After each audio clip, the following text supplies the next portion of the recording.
3, 2, 1. Rolling with Carlos, a deeper dive.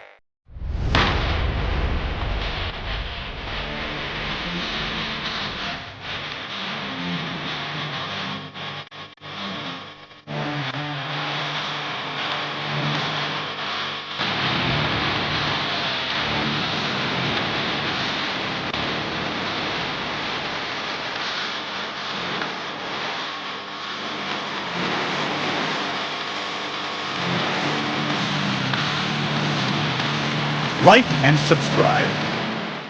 What's up, Gator Nation? What's up, RollinwithCarlos family? I got someone from Gators SI that's going to be a mainstay on the channel. We're working something on in the back to have him here regularly. How you doing today, Dylan? Good to be here, Carlos. Thank you again for having me. Any surprise with what happened with Somo earlier today? Yeah, I wouldn't call it a surprise. I think as the week started, we kind of started seeing that it was going Miami's way. It was definitely a surprise considering Florida. It kind of seemed like Florida was in the lead for a long time for Samori and Wingo. And just out of the blue, Miami came up and grabbed them.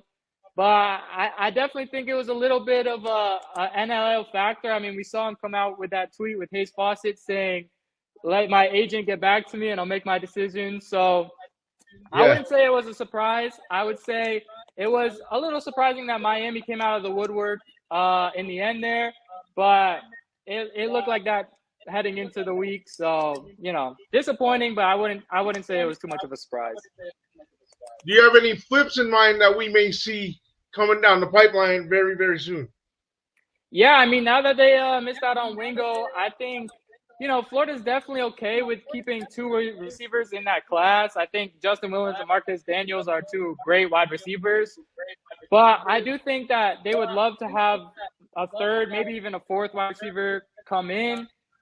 So I would say, I don't think the Wingo recruitment's necessarily over. I think if Florida does decide that they want him to be their third wide receiver in that class, they could definitely come around to him. There was a lot of smoke. I mean, they got crystal balls for him. They were the leader. So I think, heading into season, we might see a little come around there. I think the big fish is Sedarian Morgan. That one will definitely be, one of the most difficult ones in this class, but I don't think they're done recruiting him. They finished second place for him. I mean, it was either them or Alabama, and he ended up choosing Alabama.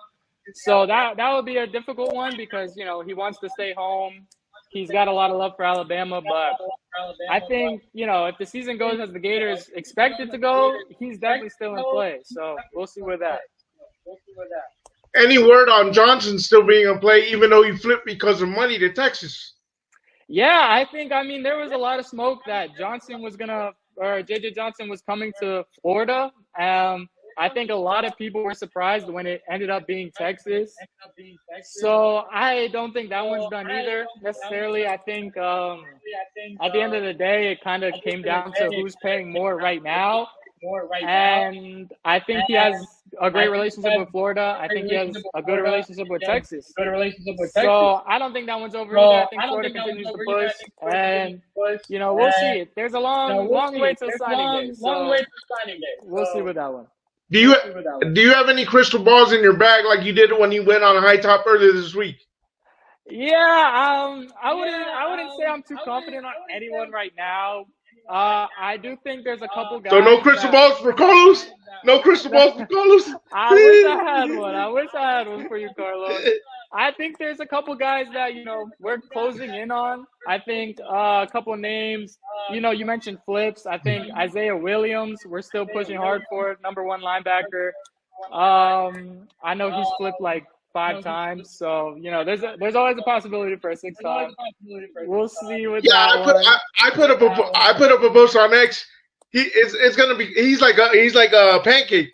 He's gonna flip to the last offer. Yeah. I think that one definitely comes down to the end. I think the Gators have a lot of momentum with him right now. I think Carson Sneed, the Tennessee tight end, I think the Gators definitely have some momentum there. They do have 2 tight ends committed. It will be interesting to see what they do with Hazik Kent. I mean, a lot of people are saying he's a O lineman. A lot of people are saying tight end. So we'll see with that. But I think, I'm not too confident in anyone landing in the next, couple of days. I think we'll have to see. We'll have to see.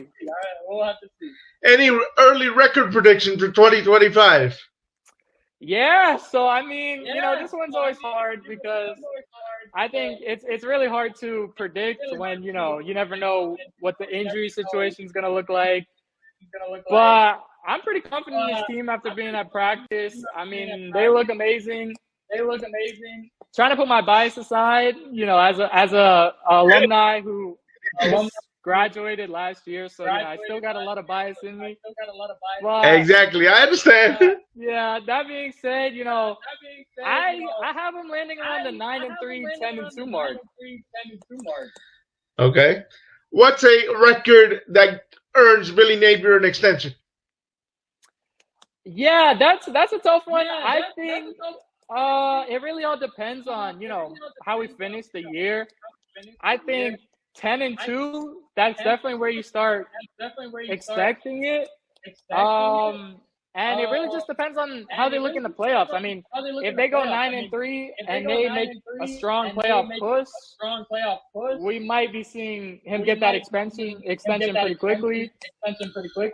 So it really all depends. If they can finish strong like last year and make a little run in the playoffs, I think we might see that come to fruition.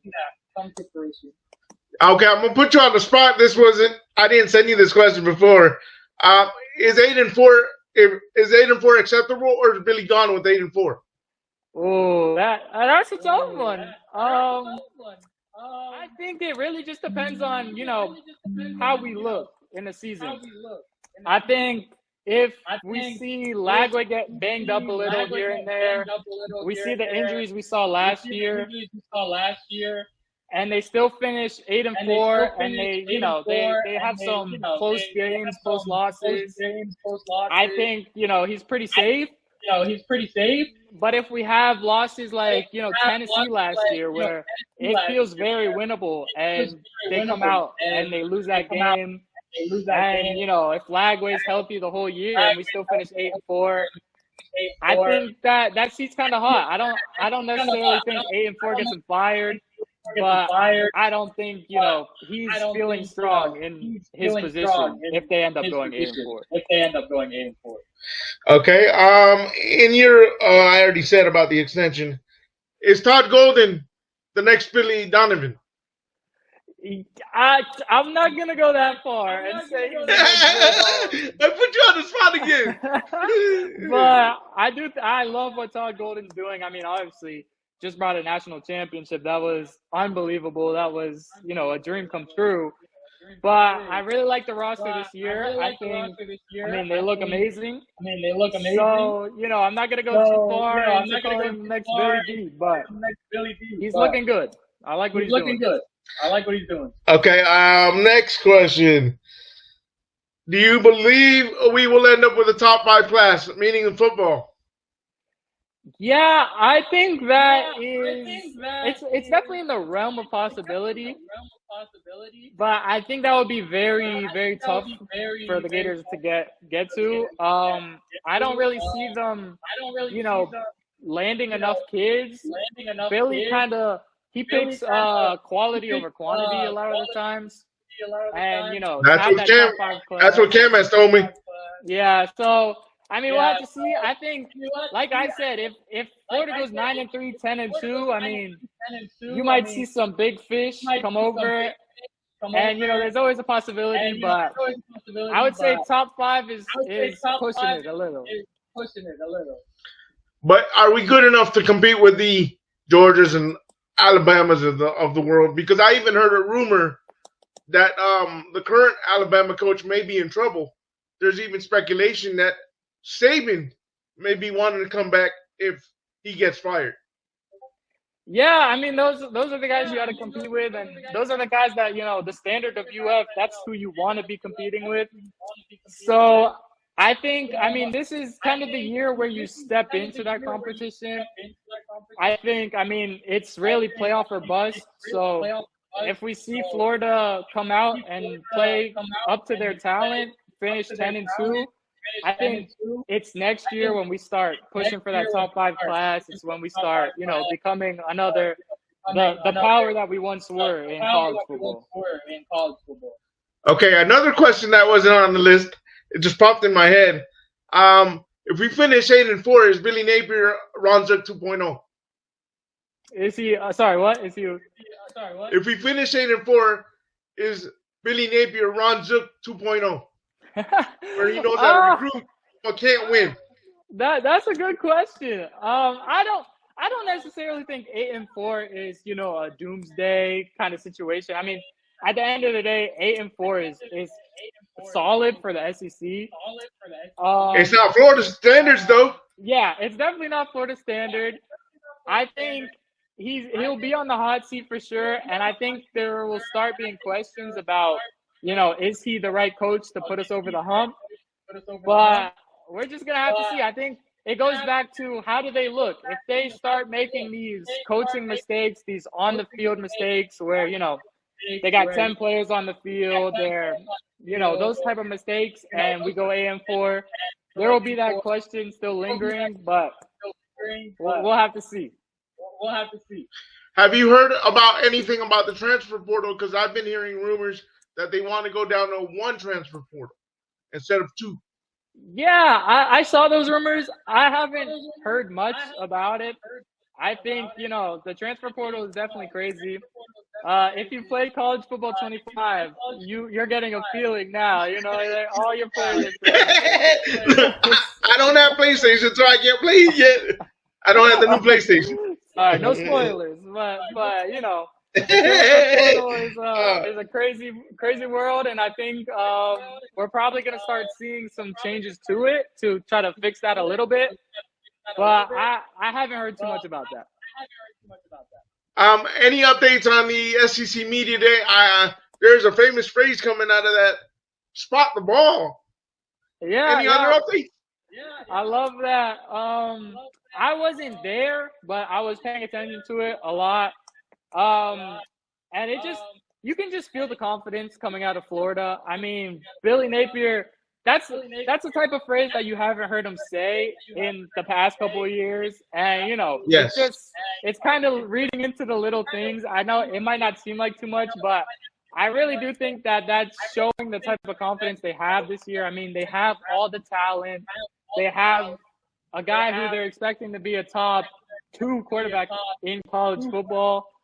So I think Media Day has definitely showed us that, it's not just the fans that are excited about this year. It's not just the fans that are expecting big things. It's the whole team. And I think it made me a little more excited because, you see that confidence in your team and you can't help but be, excited for what's to come. Do you think spot ball was the phrase that replaced scared money don't make money? Yeah, because I haven't heard that since he got here. Exactly. That's the type of thing where it's like, when he came in and he was winning a lot in Louisiana, that's, the type of guy he was, scared money don't make money.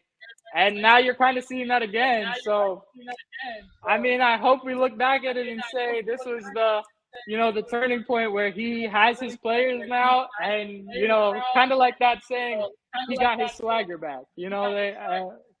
I agree. Yeah, so we'll see. I agree. I like that saying a lot. ESPN, I don't know if you saw this article, ESPN saying that the room we should be concerned about, this is not on the list of questions I sent you out earlier, is the wide receiver room. And I made a video on that. I look like, what? The wide receiver room? Yeah, I think a lot of people that aren't locked into Florida Gators football on paper look at the wide receiver room and kind of question it. I think, the common misconception is that we're kind of relying on young talent like Dallas Wilson. And if Dallas Wilson isn't a Jeremiah Smith, then this wide receiver room's not that good. But I am extremely high on J. Michael Sturdivant. He's, on paper, he's not the most productive wide receiver because he's been banged up his whole career. But yes, he's just that wide receiver one, prototypical. Plus the fact his quarterbacks were not that good. Yeah, that's at UCLA's quarterbacks. we're not that good. Yeah, definitely. I think he's in for a big year. I wrote an article on Gators SI about how he's the perfect Elijah Badger replacement. And I mean, we saw Yes. Elijah Badger come in and he balled out, 800 yards, a little banged up here and there, but still a great year. And I mean, past him, you have Eugene Wilson, who's one of the most talented wide receivers in the SEC when healthy. You have Dallas Wilson, as I mentioned. You have Vernell Brown. You have Aiden Mizell. All of these guys have insane ceilings. And then you get down Tank Hawkins, Nashawn Montgomery.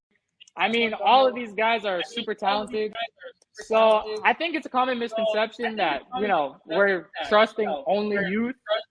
I think J. Michael Sturdivant and Eugene Wilson are two vets that, will have great years this year. So I'm not buying into that wide receiver room as a question mark. I think that, that's one of the most talented groups on the roster. I agree. By the way, I love your articles, and a lot of your articles, that's how I come up with video ideas for YouTube. So I appreciate them. Well, I appreciate that. Thank you so much. Another thing, why is Florida football so conservative with NIL? Yeah, I mean, I wouldn't say we're necessarily conservative with NIL. I think, when you see some guy like even Samorian Wingo today, you see Miami come and pay more than Florida. And as a fan, you're saying, wow, like, why are we cheap? Why are we conservative? But at the end of the day, you have to realize what they're spending on. I think when the right player comes along, Florida is very welcoming to spending that money. And then you have guys like Samorian Wingo, where it's like, do you want Florida to overpay for a guy that they don't value at that cost just because they don't want to lose out to Miami? So I think, we've seen Florida land some big recruits. We've seen them close. James Johnson was one where I think, it wasn't cheap to get him from Georgia. I think, Texas in the end came out of the woodwork and got him, but I wouldn't say Florida is conservative. I saw a projection about $3 to $4 million for 1 year for Johnson. Yeah, there's a lot of numbers out there. I'm not exactly sure about what's what, but is he worth that money? That's the question you got to ask is, and that's the other thing. Florida has to pay every player on their roster. Every team has to play every player on their roster. So you got to start questioning if it's being conservative with their money or if it's being smart with their money. There's a fine line. I wouldn't say that Florida's the biggest spender. we saw On3 post those biggest spenders, and I think Florida was in the top 15. top 10. Yeah, they were out of the top 10 in the top 15. So I would call it being more smart with their money. We'll see how it works out because, in the end, you could end up missing on every 5-star, and then, you're less talented than the other teams. But, that's a strategy I think Florida's feeling confident in. Do you think we're going to eventually have a salary cap come to college sports? Not only college football, college sports. Yeah, I think I'm not too sure about a salary cap, but it does look like it's heading that way. I think that college football and all of college sports are going to have to take drastic changes to the sport. We see it. We saw it with Carson Beck even. Miami paid Carson Beck a ton of money. There's questions about if he's worth that money. I'm not going to get into that. I don't want Miami fans coming in. But I think, college football right now is just, there's no rules. So I think we'll see some drastic changes coming. I'm not too sure what, thankfully that's not what I get paid to do because I have no idea how to fix it. But we'll see we'll see what comes in the future. Based on what I saw Carson Beck doing at Georgia, I don't think he was worth the money he was paid, but that's my opinion. They're gonna be mad at you, Carlos. The Miami fans, they're coming for you. What did he do at Georgia? Hey, I will. giving Carson Beck props, and I don't want to hype up Miami. He was solid. I think a year ago. I mean, we saw what Florida did to him last year, so we'll see if we can do that again. Rings count, my boy, and I don't think he won one, did he? I think he won one, but I think I don't think he was the starter. I think Stetson Bennett was. No, he wasn't. Yeah. Yes. So I don't think as a starter he would. Yeah, well, of course, sitting on the bench. Any predictions for the 4-game stretch that we have? LSU, Texas A&M, Miami, and I'm missing the other one I can't think of right now. Yeah, I think. Do you mean Texas Tech, or Texas? Yeah. A&M. Okay, yeah. Texas A&M, Miami, LSU. Is Billy going 4-0? I think that's the toughest stretch on their schedule. I kind of lean. I think that we go 2-2. I think. You're putting them on the hot seat already. Well, okay. I see another. I think the end of our schedule is kind of overrated. We finished with. Okay. I think Ole Miss. I have high expectations of Ole Miss. Austin Simmons is a really good quarterback. But past that, I think after the Georgia game, I think most of those games are winnable. I mean, Kentucky is very winnable. I think Tennessee, their quarterback question is insanely being overlooked right now. I think Joey Aguilar, he put up stats where he was, but they weren't even that good for where he was. I mean, 16 picks. Yes. I think he's a decent quarterback, but I think, in the past, we've handled Tennessee pretty well. And I think, now with their quarterback situation, I think that's a very winnable game for Florida. And then I think FSU, I do believe that they improved this year. But how much? Yeah, exactly. I mean, anything is really an improvement from 2-10. So I still think that Florida has a lot more talent than them. So I really do think that stretch of Texas A&M, Miami, I think Texas will be a really hard game, but we get them in the swamp. So, that's definitely a winnable game. I tend towards leaning Texas there just because they are one of the most talented teams in college football. I think, you go to Kyle Field, Texas A&M, that's a really tough game. I think Florida is more talented than them, but, we'll see the X's and O's. It comes down to playing away from home against a really talented team. We'll see how that goes. I think Miami's a win. We'll see if that comes back to bite me. I thought there was a win last year, too, and we saw how that happened. But I think sorry about that. Go ahead. Oh, sorry. I think 2-2, 3-1. I think 3-1 is definitely in the realm of possibilities. I wouldn't say 4-0. We'll see. Maybe I'm wrong. I think we could have beat Miami, except the fact that last year talking about it, except the fact that I think Billy put he should have started, in my opinion, he should have started Lagway as a freshman. No offense to number 15, but number 15 doesn't have the 5 tools that DJ has. Yeah, that was definitely a tough decision. I think Graham Mertz was one of the best quarterbacks that you have seen in a while. Well, not in a while. Kyle Trask, since Kyle Trask. But, DJ Lagway obviously is special. So, it was a tough decision. DJ Lagway is on track to be a number 1 pick. Yeah, he's special. So, yeah. He's like, people don't like me to compare him to Tim Tebow, but he's at a higher level than Tim Tebow. That's bold. I like it. It's bold. He's got a stronger arm than Timmy, and if Timmy's ever on my channel, I'll tell Timmy that, and that's no disrespect. Yeah. Timmy is true. Timmy was more of a runner than a thrower. Yeah, definitely true. DJ Lagway has a chance to be a generational quarterback at UF. So, we'll see how that turns out. Are we going back to back? Are we going back to back in terms of basketball? I want a prediction right now. Ooh, okay. Admittingly, I'm more Because of a football I guy. feel we're loaded to go back to back. Yeah. I mean, we definitely have a lot of talent. I love the Boogie Fland edition.